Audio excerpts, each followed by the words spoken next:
Moi, je suis de Salel-d'Aude. Et c'était ou le rugby ou la danse. Et quand tu vois mon gabarit, si je me fous à la danse, les pointes elles vont claquer, je pense.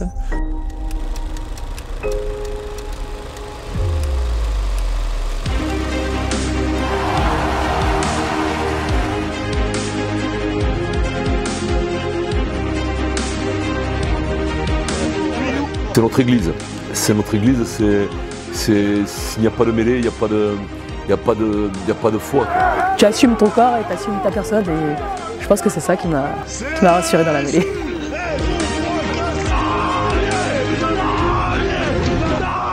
Donc bonjour, Christophe Urios, nous allons parler de la mêlée.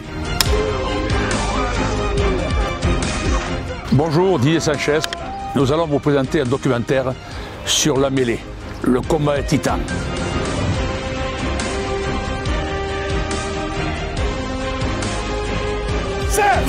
Voilà, on garde. Allez. Oui, alors la mêlée, qui est un secret, voilà, se compose de 8 joueurs, enfin, nous pourrons dire 15 joueurs, puisque bon, il y a des gens qui rentrent à la mi-temps, mais qui est composé de 8 joueurs qui sont en communion totale. Voilà, parce que tout le monde a besoin de tout le monde. Le numéro 1 de la mêlée, pour moi, c'est le numéro 2, le Towner. Voilà, qui lui est les bras en croix, comme le pauvre Christ, et qui est entouré de 2 apôtres qui peuvent être Ondas Garué, et le pilier droit a une importance phénoménale au niveau de la mêlée. Voilà, c'est la poutre maîtresse. Voilà, c'est lui qui démonte, qui fixe l'adversaire et qui amène cette puissance. Le gaucher également a un rôle très important. Et le gaucher, son rôle, c'est de relever le pilier droit, et le droitier est de le baisser et de caler cette poussée qu'il y a du turner adverse et du pilier gauche adverse. Ensuite, nous avons ce turner qui, lui, a les bras en croix et qui recentre toutes les forces. Donc, il a un rôle très important. C'est pour ça que souvent, le turner est un meneur. Et souvent, on trouve des turners qui entraînent, et comme Moscato, Urios et compagnie, ce sont des gens qui sont des meneurs. Et ensuite, il y a la seconde ligne. La seconde ligne a une importance énorme parce qu'elle doit suivre cette première ligne à la perfection. L'épaule droite au pli fessier du pilier droit, l'épaule gauche au pli fessier du turner. Ça, c'est pour le second ligne droit. Et le second ligne gauche, le moignon de l'épaule gauche au cul du pilier et l'épaule droite au cul du turner. Et lorsque la mêlée bouge, voilà, il faut que cette mécanique s'articule d'une façon parfaite. Quand vous avez des tracteurs comme Merlot et d'autres qui ont, voilà, ou même là en équipe de France, voilà, il faut une osmose parfaite entre ce premier et la seconde ligne. Ensuite, nous avons le numéro 8. On dit, il ne sert à rien. Non, le numéro 8 a un rôle très important, c'est le stabilisateur de la mêlée. C'est-à-dire qu'il est là pour vraiment bloquer et accompagner cette seconde ligne, parce que s'il a un rôle négatif derrière, s'il ne bloque pas cette seconde ligne sera mal et ça va se reporter sur la première ligne. Donc le 8 a un rôle très important. C'est celui qui tient l'équilibre avec les appuis très écartés et qui a ses 2 moignons d'épaule au pli fessier des 2 secondes lignes. Et voilà, c'est pas tellement la poussée lui, son rôle c'est de caler, voilà, et d'amener une stabilité. La mêlée doit être très stable. Et à partir du moment où on est stable, on fait beaucoup de choses. Il faut être monobloc. Ensuite, nous avons les 2 troisièmes manuels, le 6 et le 7, qui eux viennent, c'est une aide très importante pour le pilier. Voilà, pour le pilier gauche et pour le pilier droit. Ils sont là pour, à l'impact, amener leurs 100 kg ou leurs 80 kg, peu importe, le poids n'a rien à voir. Et ils doivent suivre également, voilà, la flexion du pilier droit, la flexion du pilier gauche. Ils ne doivent pas être un handicap. Beaucoup de troisième ligne poussent souvent au niveau de l'ischio-jambier et ils tordent cette jambe au pilier. Et souvent la mêlée s'écroule à cause de ça. Le troisième ligne vient là, il doit être totalement il est vraiment à l'écoute de son pilier. Le pilier lui dit plus haut, plus bas, plus bas, plus haut, il doit s'exécuter. Voilà, ça c'est hyper important. Alors voilà comment la mécanique de la mêlée se joue. C'est-à-dire à première ligne, voilà, avec le meneur qui est le turner, ces 2 piliers qui doivent, doit écarter le turner et doit écarter le pilier gauche vers l'extérieur. Le pilier gauche qui doit relever et son pilier droit, cette seconde ligne qui doit suivre à la perfection au millimètre cette première ligne. Voilà, au millimètre. L'important, c'est que la première ligne soit bien. Quand la première ligne est bien, tout va bien. C'est pas le second ligne, je suis bien, non, ni la troisième ligne. Tout le monde se monobloque est là pour défier l'adversaire et le dominer. Voilà. J'espère que vous aurez retenu quelques petits trucs, mais bon, je vous remercie. Hein, voilà. Merci. Allez. La même.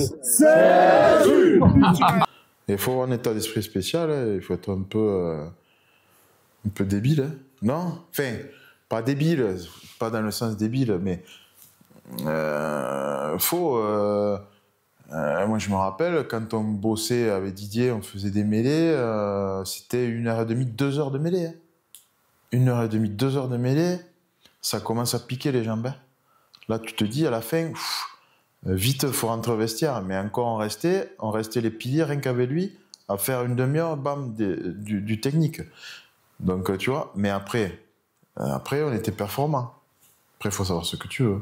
À un moment donné, si tu es dans la performance, si tu veux être dans la performance, c'est pas en travaillant 5 minutes. Hein. C'est comme tout, hein. Tous les métiers, tout ce que tu veux. Si tu bosses 5 minutes sur un truc, tu vas pas être performant. Par contre, si tu travailles 1 heure, 2 heures tous les jours, ça va pas être la même affaire. La poutre maîtresse, c'est le 3. Ça, c'est l'homme de base de la mêlée. La mêlée, on disait 5. On rentre à 5 contre 5, et puis après les trois troisièmes lignes venaient. Non, moi après, ici, j'ai imposé, non, on rentre à 8. Pour moi, 8, c'est toujours plus gaillard que 5. Hein. Il faut qu'on rentre à 8. 8 comme un coin, ça rentre comme dans une bille de bois. Il faut que vraiment ça rentre. S'il y a un décalage, si vous ne rentrez pas avec la même force, on est mort. C'est pris, hein, c'est un accordéon. Là, vous n'avez pas de force. La première fois où je joue ici, là, j'ai joué arrière. Quel numéro, puis c'était joli, 10 derrière, 2 chiffres. Là, des fois, je m'ennuyais un peu derrière, mais c'est bon. Et puis, si ça prenait un peu l'eau, un peu de vent, un cadet, c'est bon. Et puis, bien sûr, pour aller un peu bloquer un peu tout ça, on m'a fait monter. Est-ce que tu passes un peu devant la troisième ligne? Alors, troisième ligne, ça, c'était jouer numéro 8, c'était pour moi le plus beau poste. Après pilier, quand je pensais aussi, c'est un peu sur la constitution, et un peu en étant un peu gaillard, en remplaçant. Il y a des matchs où là, dans ces âges-là, à 16 ans, et il y a des gens qui sont plus faits, plus costauds, qui sont plus matures. Dès qu'il y avait un blessé, il manquait un pilier, et Jean-Pierre, tu veux pas, bon, quand vous avez 20 ans, vous avez envie de jouer. Et puis là, putain, mais tu as de l'avenir là. De l'avenir, putain. Allez, mais voilà. Et 10 ans après, j'ai connu mais après, il m'a fallu être patient et travailleur, beaucoup, plus qu'on le croit. Et anonymement, même, voilà. Et c'est comme ça que j'ai pu faire cette carrière. Alors, première ligne, c'est mon poste depuis le début. Alors pas quand on est petit, pas forcément on n'a pas de poste, mais dès qu'il a commencé à avoir une mêlée, on m'a directement mis en pilier. On le dit beaucoup, le rugby c'est un sport masculin, donc en tant que fille et surtout petite fille, il fallait s'affirmer dans ce monde où c'était un peu l'incompréhension d'avoir des filles et de jouer contre des filles. Donc ça a été vraiment trop bien de pouvoir s'imposer, de pouvoir leur montrer que ben ouais, je pouvais être aussi bonne qu'eux, voire meilleure qu'eux. Et j'étais un peu moi j'étais sous-classée, donc j'étais un peu la grande sœur. Donc c'était vraiment trop bien d'avoir ce rôle-là et que eux m'apprennent et que moi je puisse leur apprendre. Je sais que moi je prenais le ballon, je courais et j'étais contente, je marquais des essais, je faisais des passes à mes copains. Je sais pas, j'avais pas trop la notion de savoir si j'étais une bonne joueuse ou pas une bonne joueuse, je voulais juste m'amuser avec mes potes quoi. Je suis quelqu'un avec du caractère, même petite, et je pense qu'ils ont compris qu'avec moi c'était soit ça passait, soit ça cassait. Et de toute façon ils n'avaient pas le choix, donc je comptais pas partir, je comptais bien rester. Quand on a joué qu'avec les garçons, on veut rester tout le temps qu'avec les garçons, donc c'est un peu bizarre de se retrouver qu'avec des filles. Puis c'est pas du tout la même mentalité. Ah, c'est vrai que des fois, il y en a quelques-uns pour leur ego, ça a été compliqué, mais après pareil, j'avais les copains autour de moi, donc il n'y avait pas de souci. Eux ont un peu plus peur, entre guillemets, savoir où se placer, où mettre la tête, où mettre les mains et tout. Mais on les regarde, on leur dit c'est du rugby, vas-y, fais comme d'habitude quoi. On se dit ben là je suis une fille, je vais leur montrer que je peux le faire et que je vais faire mieux qu'eux. Et en plus, moi, c'est ce qui me faisait kiffer, c'est-à-dire que appuyer sur leurs points faibles. C'est-à-dire s'ils perdent contre une fille à cet âge-là, comment ça réagit? Mal. Et j'adorais. Je jouais au football, puis j'avais qu'un pied, je n'avais pas les deux, quoi. Donc il vaut mieux que tu ailles jouer au rugby. J'ai grandi, un peu forci, et je suis venu là au premier entraînement avec, parce que ma mère et mes parents ne voulaient pas. J'étais turbulent, petit. Très turbulent. Non, tu vois ça. Ben bon, ça m'a fait du bien. Quand même, parce que je suis venu ici à l'école de rugby avec des gars qui avaient déjà 4-5 ans d'école de rugby. Moi, je suis à 14 ans, je suis venu avec 13 ans et demi, hein. pas avant. Hein. Et ça m'a plu de suite, hein. Mais vraiment de suite. Hein. Voilà. La présentation du poste de pilier à droite, c'est à gauche ou à droite, quand tu joues à Toulon, c'est déjà, je ne dis pas d'avancer. Hein. Ah, avancer, c'est pas, parce qu'on n'a pas toujours avancé, nous, on ne croit pas. C'est pas reculer.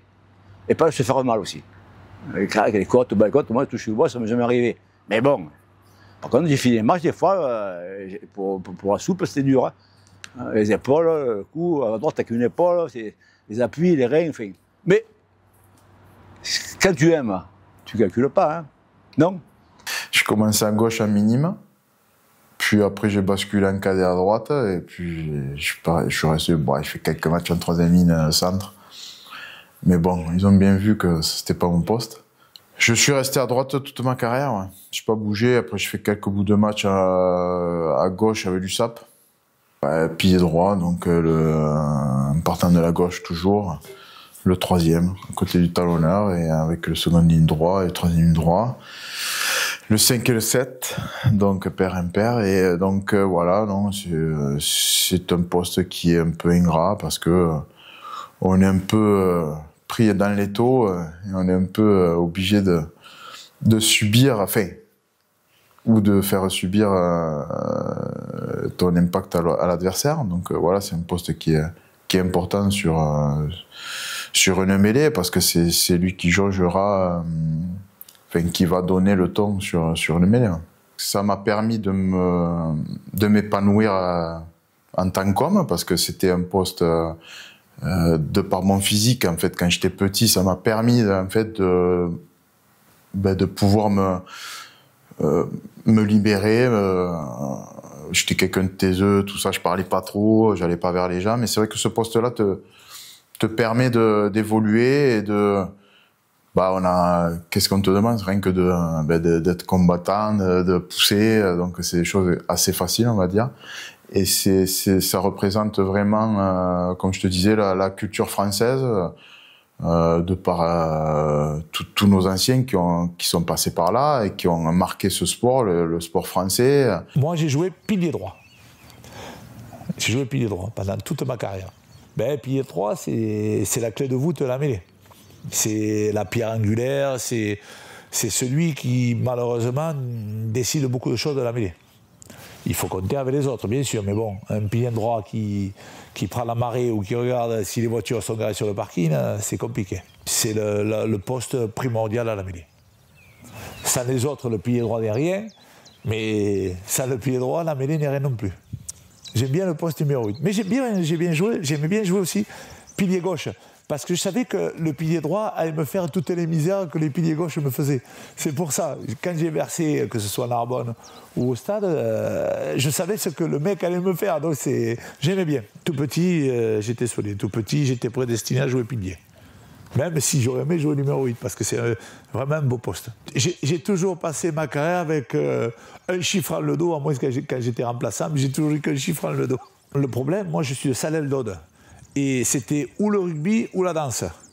Et quand tu vois mon gabarit, si je me fous à la danse, les pointes elles vont claquer, je pense. Hein. Donc voilà, c'était un village. Et puis j'ai commencé avec tous les copains de mon village, c'est ça qui était chouette. C'est pour ça. Mais après, bon, j'allais pas opter pour la danse. Moi, je suis né à Béziers, donc à Béziers, on a toujours admiré les avants. Donc moi, quand j'ai commencé au foot, mais je sais que mon père a joué au rugby, et quand on allait à Sauclière voir les matchs, on était impressionnés plutôt par les avants que par les trois quarts. Donc moi, dans ma tête, j'ai toujours voulu jouer devant.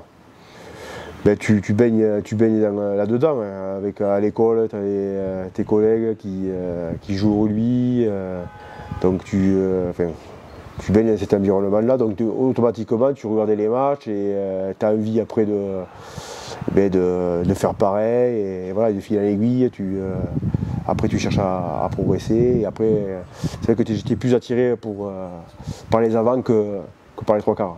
Que ce soit à gauche, à droite et même au talon, l'essentiel c'est surtout de s'accrocher. De s'accrocher, et de souffrir, parce qu'on sait qu'à un moment donné on va souffrir et il faut y retourner.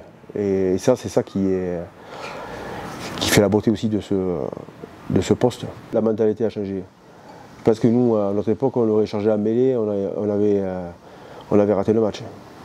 Là maintenant, tu rates une ou deux mêlées, même si tu as fait un bon match dans notre secteur, bon, ton match il est plutôt réussi, c'est complètement différent. Nous, à l'époque, je sais que si on avait gagné et qu'on s'était fait retourfiler sur une ou deux mêlées, on n'était pas content, hein, même si on avait gagné. Moi, donc, j'ai joué à 18-19 ans, je suis passé pilier. J'ai joué au début à droite, après j'ai joué à gauche, pardon, après je suis passé à droite. Après j'étais un petit peu des deux côtés, mais l'essentiel de ma carrière, je l'ai fait dans un pilier droit. Donc le pilier droit, c'est vrai qu'on a tendance à dire que c'est un peu l'homme clé de voûte de la mêlée, parce qu'il a quand même une position intérieure. Alors c'est vrai que malgré que la mêlée, c'est quand même forcément un gros effort à 8, c'est vrai que le pilier droit est quelqu'un qui est important parce qu'il subit quand même une pression forte à la part de son pilier gauche et de la part de son talonneur, du talonneur adverse, pardon. Donc effectivement, c'est quand même un poste où on est à l'intérieur de la mêlée. Et je vais parler pour ma génération. Ce poste-là ne nécessitait pas forcément d'être énorme, quoi. Voilà. Alors qu'aujourd'hui, on a des piliers droits qui font 120, 130 kilos, voire plus. Nous, il y avait des très bons piliers droits qui faisaient 105, 110 kilos, parce qu'ils arrivaient la part de la technique était quand même importante. Voilà. On pouvait jouer à ce poste-là sans être un colosse. Il fallait quand même avoir une certaine qualité physique, mais effectivement, il y avait un côté de technique, de position, qui peut-être aujourd'hui se perd un petit peu, où on est vraiment, à mon sens, beaucoup plus sur la puissance, quoi. Voilà, on est vraiment plus sur la puissance. Nous, à notre époque, il y avait un côté technique. Alors, il y avait la fameuse notion du pilier droit qui se met en travers. Alors, qu'un pilier droit se mette en travers, ça veut dire beaucoup de choses et tout et rien à la fois. Parce qu'un pilier droit, il peut se mettre en travers parce qu'il subit la pression de son pilier gauche. Dans ce moment-là, il va servir à rien, il est cuit, la mêlée est perdue. Mais un pilier droit peut aussi se mettre en travers parce qu'il arrive, un peu comme un judoka, à se servir des fois ou d'un lutteur, de se servir à la force de son adversaire et se faufiler tout en restant bien dans l'axe, son bassin, de se faufiler entre le talonneur et le pilier. Et là, effectivement, il va rentrer un petit peu comme un coin dans la mêlée adverse. Voilà. Voilà, effectivement, là, quand un pilier droit arrive à prendre cette position en travers, là, c'est une très bonne position. Voilà. Donc, c'est pour ça que la notion d'en travers, elle est variable. Quand je suis arrivé au stade, j'ai eu la chance de jouer avec un garçon qui s'appelait Patrick Soula, qui était pilier à l'époque, mais qui devait faire 85 kilos tout mouillé. Et donc, il ne pouvait pas jouer à droite. Donc, comme j'étais un peu plus lourd, on m'a dit tu ne peux pas passer à droite. Je suis passé à droite. Voilà, et puis j'y suis resté. On a oublié que j'étais gaucher. Je suis resté longtemps à droite jusqu'au moment où on a eu besoin d'un gaucher pour dépanner. J'ai dit moi je peux. Voilà, et puis sur mes vieux jours, beaucoup plus quand j'étais dans l'encadrement des jeunes qui montaient pour encadrer quelques piliers montants, je suis passé talonneur. Voilà. Mais bon, sur vraiment compétitif, 1 ou 3, n'importe. J'ai commencé à l'entente Val-de-Provence, c'était Tarascon et Graveson dans les Bouches-du-Rhône. Après l'école en primaire, on avait un peu des activités organisées et je faisais un peu de tout et je me suis mis au rugby. Et c'était aussi une manière de me défouler vu que j'étais un peu turbulent, on va dire, quand j'étais jeune. Donc voilà, c'était aussi une façon de me défouler. Et non, j'ai commencé Je jouais un peu, il n'y avait pas forcément de poste au début, mais bon, voilà, c'était plus, on va dire, je jouais un peu plus derrière, centre, ailier. Après, bon, j'ai commencé un peu à me rapprocher de la troisième ligne, deuxième ligne, vu que j'étais un peu plus grand quand j'étais jeune. Deuxième, troisième ligne, voilà, ça dépendait un peu. Et puis, un jour, aux entraînements, on a commencé à mettre un peu pilier, je faisais un peu les mêlées en première ligne. Et arrivé à un match, un week-end, il n'y avait pas de première ligne, du coup je suis passé première ligne, ça s'est pas mal passé on va dire. Et je tournais un peu comme ça, troisième ligne, première ligne, pendant 2-3 ans. Et après je suis resté que pilier à arriver à 16-17 ans, j'ai plus trop bougé. J'ai commencé le rugby en 2004, à l'âge de 8 ans, au Rugby Club Yves Tauté en Normandie. Après, j'ai joué toutes les années où j'ai pu jouer avec les garçons dans ce club, mon club de formation, mon club de cœur. Après, je suis parti pour faire mes années cadettes à Caen et j'ai fait 3 ans à Caen à l'Ovalie-Canaise. De base, moi, je suis formé en deuxième ligne ou 8 parce qu'en cadette, j'étais assez solide. Et en fait, quand je passe en senior, du coup, je passe deuxième ligne et en fait, on a une pénurie de première ligne. Et du coup, c'est là où je fais mes premiers matchs un peu à la mêlée. Je passe pilier pour les moins de 20 ans et après, l'année d'après, je suis sélectionné pour l'équipe de France en première ligne. J'avais un coach qui m'a dit, écoute, ton père était pilier, je pense que tu as ça dans le sang, donc vas-y. Après, lui, il jouait à droite, moi, je joue à gauche. Mais ouais, il m'a dit, voilà, ton bras et tout, enfin la tête, c'est important que tu renforces les cervicales et tout, parce que forcément, dans la mêlée, on en a beaucoup besoin.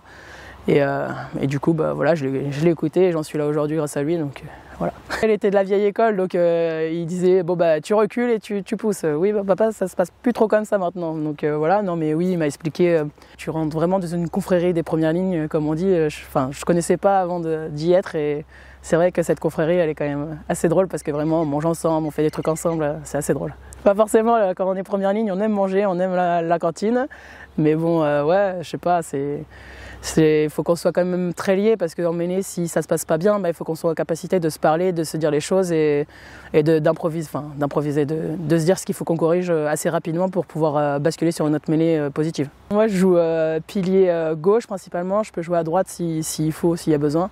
Le poste de première ligne, c'est un poste, on va dire que pas beaucoup de gens aiment y jouer. Quand tu demandes aux gens, tu passes première ligne, ça tire un peu toujours à la tête. Le poste de première ligne, il faut aimer ça. C'est vrai qu'il faut apprendre à aimer la mêlée. Le poste de pilier, c'est quand même un truc fun. C'est vrai qu'on est encore dans un monde un peu, les garçons, le rugby masculin, machin et tout. Il est vrai que, on l'entend, mais je pense que les gens sont en train de revenir là-dessus parce qu'ils se rendent compte que quand on joue au rugby et qu'on voit du rugby féminin, ça commence à avoir quand même de la gueule.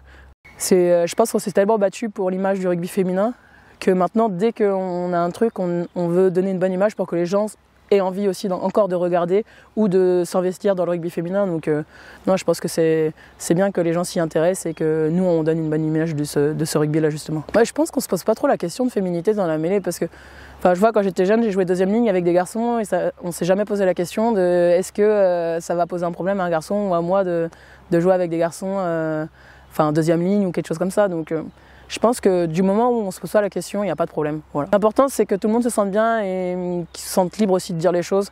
Parce que c'est ça aussi le rugby, c'est de dire les choses quand ça ne va pas. Et je pense que c'est ça, chez les avances notamment, je pense qu'on a plus de facilité à se dire les choses et à être franches les unes envers les autres ou les uns envers les autres. Quand j'étais à Rouen notamment, avec celui qui m'apprenait la technique de mêlée, je faisais des mêlées face aux garçons pour pouvoir bosser vraiment techniquement parce que les garçons sont un peu plus solides et tout. Et du coup, moi, des fois, je suis un peu plus lourde que mes adversaires et du coup, c'est difficile de travailler techniquement quand tu es plus lourde parce que tu sais que tu vas enfoncer juste avec un peu de voilà. Tu y as et en général ça passe. Franchement, tous les garçons avec qui j'ai fait des mêlées, souvent ils sont assez cool là-dessus. J'ai jamais vu un garçon faire la tête ou autre parce qu'ils savent que c'est pour bosser, pour servir à quelque chose et bosser vraiment à la technique et nous faire évoluer. Donc les garçons pour le coup ils jouent bien le jeu et je pense que c'est parce que les mentalités ont changé que les garçons maintenant jouent le jeu et ils savent que si nous on veut performer, ça va passer par eux et du coup je pense qu'indirectement ils savent que si nous on progresse, c'est grâce à eux. J'ai commencé le rugby à l'âge de 12 ans, pardon. En fait, en Nouvelle-Calédonie, Donc voilà, j'étais pas du tout prédisposé à jouer, à pratiquer ce sport parce que mes parents ne voulaient pas que je fasse ce sport. Ils n'ont jamais été, ils n'ont jamais su que je faisais ça en cachette. C'était un rugby, c'était pas très joli à voir non plus, surtout dans les îles où il y avait régulièrement des bastons, comme on dit. Et ça, les parents, ça les choquait un peu, quoi. Et pour eux, le sport, c'était pas comme une issue de sortie, parce qu'on faisait ça plus pour le plaisir. Le rugby, c'était arrivé vraiment, c'est devenu une passion et j'étais accro de ça, quoi. Je suis arrivé pilier par la force des choses, parce que j'avais un entraîneur qui était prof de sport, prof de PS en Nouvelle-Calédonie. Et lui, il venait de Mont-de-Marsan. Et lui, il me voyait jouer ailier, deuxième ligne. Enfin, je faisais un peu tous les postes. Puis un jour, il nous a fait travailler la mêlée.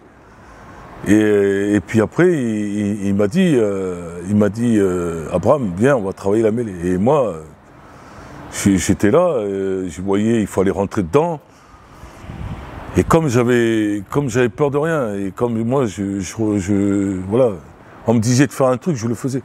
Et à la fin de l'entraînement, il m'a dit, Abraham, moi maintenant, tu vas jouer pilier.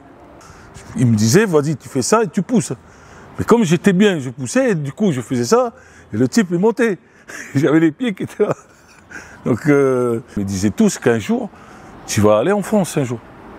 Pas maintenant, mais tu iras en métropole. On se fait une idée au départ, et au final, non, c'est pas forcément ce que vous attendiez. Quand vous arrivez, voilà, les mecs, ils vous accueillent pas comme ça à bras ouverts. Hein. Donc c'était la loi du plus fort. J'ai réalisé mon rêve de partir de là-bas et de venir affronter ce qui se fait de mieux, quoi, ici en métropole, en termes de mêlée.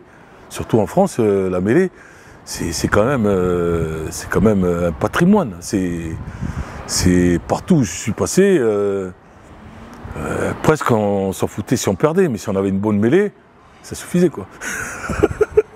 J'ai appris aussi de rencontrer d'autres piliers, qu'on était presque pareils en fait, quelque part. On avait ce côté, on va dire, ce côté un peu réservé. On n'aime pas la lumière. Voilà, on ne veut pas s'exposer. C'était presque, on était gênés pour ça. Quand j'ai fait une mêlée et que je gagnais la mêlée, et que par exemple pendant les phases finales, que je gagnais avec la mêlée, je ne pouvais jamais m'empêcher de penser à mon quartier, à tous les gens que j'aime, à tous ceux avec qui j'ai joué aussi. Et moi, que ce soit calédonien ou wallisien, c'est ce que je représente. Je représente vraiment ces deux pays. Je suis wallisien d'origine, donc parce que c'est les origines de mes parents. Je pense pas, je dis pas que oui, je revendique quoi que ce soit avec ça, mais à chaque fois c'est une fierté.